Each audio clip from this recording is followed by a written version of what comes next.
দেখুন, অভিষেক বন্দ্যোপাধ্যায় অধীর আগ্রহে অপেক্ষা করছেন কবে মমতা বন্দ্যোপাধ্যায়কে প্রমোশন দিয়ে উনি দিল্লি পাঠাবেন, চেয়ারটাতে বসতে পারবেন। এ খেল কুর্সি কা হ্যাঁ, খেলা হচ্ছে চেয়ারের। চেয়ারটা ফাঁকা হচ্ছেন না বলে তো উনি রোগা হয়ে যাচ্ছেন চিন্তায় কবে ফাঁকা হবে। আজকে আমিও লোকসভাতে লক্ষ্য করলাম অনেক রোগা হয়ে গেছে, এত দুশ্চিন্তায় আছেন যে মমতা বন্দ্যোপাধ্যায় কবে চেয়ারটা ফাঁকা করবেন। এক নির্বাচন অর্থাৎ ওয়ান নেশন ওয়ান ইলেকশন নিয়ে যারা আজকে বলছে এক দেশে এক নির্বাচন হবে এবং একসাথে নির্বাচন করাবো, কথাটাই হাস্যকর। তার কারণ আমরা বারে বারে বলে এসেছি এবং এই যে কেন্দ্র সরকারের ধারাবাহিক বৈমাতৃসুলভ আচরণ, এটা আপনারা বিগত দিনগুলিতে দেখেছেন। 2021-এ বাংলায় যখন নির্বাচন হয়েছিল, একই সাথে আসামে নির্বাচন হয়েছিল, কেরলে নির্বাচন হয়েছিল। বাংলার নির্বাচন 8 দফায় হয়েছিল এবং কোভিডের দ্বিতীয় ঢেউয়ের সময় হয়েছিল। তো যারা একটা রাজ্যে 8 দফায় নির্বাচন করায়, তারা সারা দেশে 1 দফায় নির্বাচন করাবে। 1 মাস 1.5 মাস আগে ঝাড়খণ্ডে ইলেকশন হয়েছে। ঝাড়খণ্ডের মতো একটা ছোট রাজ্যে 2 দফা ইলেকশন করাতে হয়েছে। যারা একটা ছোট রাজ্যে 2 দফা ইলেকশন করাচ্ছে, তারা 1 দফা ইলেকশন করাবে, তো হাস্যকর। গত 2024-এর লোকসভায় 7 দফায় বাংলায় নির্বাচন হয়েছে। কোথাও আমার লোকসভা কেন্দ্র, আমি আপনাকে বলছি, ডায়মন্ড হারবার লোকসভা কেন্দ্র 3 দফায় হয়েছে। একটা লোকসভা কেন্দ্র আমার ডায়মন্ড হারবার ফলতা একদিনে ভোট হয়েছে, বিষ্ণুপুর সাতগাছি একদিনে ভোট হয়েছে, বজবজ মহেশতলা মিটিয়াপুরুজ একদিনে ভোট হয়েছে। একটা সংসদীয় কেন্দ্রকে যে 3 দফায় ভেঙে ভোট করায় যে সরকার এবং নির্বাচন কমিশন, তারা সারা দেশে 1 দফায় ভোট করাবে। মানুষকে বিভ্রান্ত করার প্রচেষ্টা।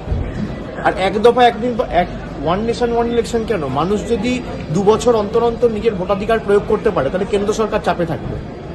মানুষের অধিকার ছিনিয়ে নেওয়া, এটাই তো আমরা বলেছিলাম সংবিধান পাল্টে দেওয়ার যে প্রচেষ্টা, এটাই তো সংবিধান পাল্টে দেওয়ার প্রচেষ্টা। আমার অধিকার, আমি বিধানসভায় 1বার ভোট দেবো, পঞ্চায়েতে 1বার ভোট দেবো, পুরসভায় 1বার ভোট দেবো, বিধানসভায় 1বার ভোট দেবো, লোকসভায় 1বার ভোট দেবো।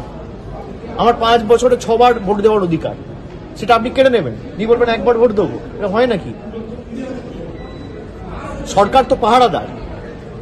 আপনি যদি পাহারাদারকে বলেন 30 দিনের মধ্যে 25 দিন ডিউটি করতে হবে না, খালি 2 দিন ডিউটি করো, তাই হচ্ছে। অ্যাকাউন্টেবিলিটি থাকবে না।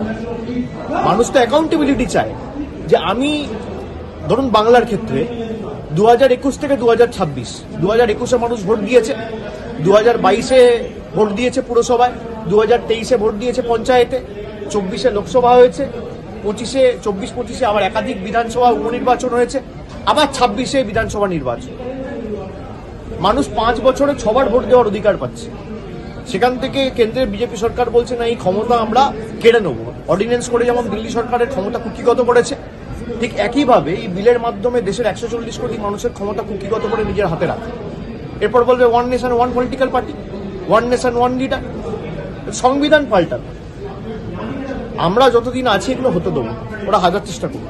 সুকান্ত দা, আজকে অভিষেক বন্দ্যোপাধ্যায় এসেছিলেন ওয়ান নেশন ওয়ান ইলেকশন নিয়ে। তিনি বলেছেন যে বিজেপি পশ্চিমবঙ্গে 8 দফায় ভোট করায়, ঝাড়খণ্ডের মতো ছোট্ট রাজ্যে 2 দফায় ভোট করায়, তাদের মুখে ওয়ান নেশন ওয়ান ইলেকশন মানায় না, কি করে করাবে? প্রশ্ন তুলেছেন তিনি। দেখুন, প্রথম কথা হচ্ছে ঝাড়খণ্ড, বিহার, এই সমস্ত রাজ্যে ভোটের সময় আমরা এর আগে দেখেছি যে সন্ত্রাস তথা ভায়োলেন্সের ঘটনা ঘটলে পরে একটা ঘটনা ঘটেছিল, ভোটের লাইনে দাঁড়িয়ে থাকা ভোটারকে একজন বাদর বা হনুমান থাপ্পড় মেরেছিল। পশ্চিমবঙ্গে প্রত্যেকটি ভোটে বেশ কয়েকজন করে মারা যায়। 8 বারে ভোটের কোনো প্রয়োজন হবে না যদি অভিষেক বাবু এবং তার দল দম রাখেন শান্তিপূর্ণ ভোট করানোর জন্য, ফ্রি অ্যান্ড ফেয়ার ইলেকশন করানোর জন্য। যদি এটা করতে পারেন তাহলে কোনোভাবেই 8 দফায় ভোট করানোর প্রয়োজন পড়বে না। তারা রাজ্যটাকে তো ভাগাড়ে পরিণত করেছেন, এমন রাজ্যে পরিণত করেছেন যেখানে 30%, 70%-এর গল্প শোনানো হচ্ছে, যেখানে ফিরহাদ হাকিম সাহেব স্বপ্ন দেখছেন যেটাকে মুসলিম রাষ্ট্রে পরিণত করা হবে। তো যে রাজ্যে এই ধরনের নেতারা থাকে, যে পার্টিতে, তারা আবার বড় বড় কথা বলে ভায়োলেন্স নিয়ে, কান মলে দেওয়া উচিত। দেখুন, আমাদের বিরোধীরা দেশের ভালো হোক এরকম কিছু চায় না। তাদের ইস্যুগুলোকেও যদি আমি ধরে নিই যে খুব ইম্পর্টেন্ট, কিন্তু এর মধ্যে এক নেশন এক দেশ, অর্থাৎ এক দেশ এক vote, one nation one vote, এর মধ্যে দেশের অর্থনীতির বিষয় এই টিকে আছে। আপনার একবার ভোটে কত হাজার কোটি টাকা কেন্দ্র সরকারের খরচ হয়, কত দিন ধরে স্কুল বন্ধ থাকে, টিচাররা কতদিন ভোট নিয়ে ব্যস্ত থাকে। আমি নিজে শিক্ষকতা করার সময় কলেজে এবং স্কুলে ভোট করাতে গেছি এবং কোন দুর্গম স্থানে টিচারদের যেতে হয়, ফলে তারা মানে শুধু ভোটের দিনগুলো নয় অন্যান্য দিনগুলো তাদের পড়াশোনা হ্যাম্পার হয়, স্কুলে পড়াশোনা হ্যাম্পার হয়। কিন্তু আমাদের বিরোধীরা বিশেষ করে তৃণমূল কংগ্রেসের মাননীয় মুখ্যমন্ত্রী তিনি ডিএ দিতে পারছেন না, তিনি ছুটি দিতে ব্যস্ত। ছুটি দাও এবং সরকারে থাকো, এই পলিসি নিয়ে তারা চলছে, সেই জন্য তারা এরকম করছে। বন্দ্যোপাধ্যায় ইভিএম নিয়ে পারতপক্ষে আপনাদেরই সাপোর্ট করেছেন, তিনি বলছেন যে তিনি মাঠে নেমে রাজনীতি করেন। ইভিএম আর ভিভিপ্যাট যদি একসাথে মিলিয়ে নেওয়া হয় 17C ফর্ম অনুযায়ী তাহলে সেক্ষেত্রে কোনো সমস্যা নেই। যারা এই নিয়ে প্রশ্ন তুলছেন তারা নির্বাচন কমিশনে গিয়ে নিজেদের প্রমাণ করুন। মানে দেখুন, যে কোনো শুভবুদ্ধি সম্পন্ন লোক বা যাদের একটু লজিক্যাল মাইন্ড আছে তারা এই কথাই বলবে, কারণ নির্বাচন কমিশন তো ডাইরেক্ট ডাকছে।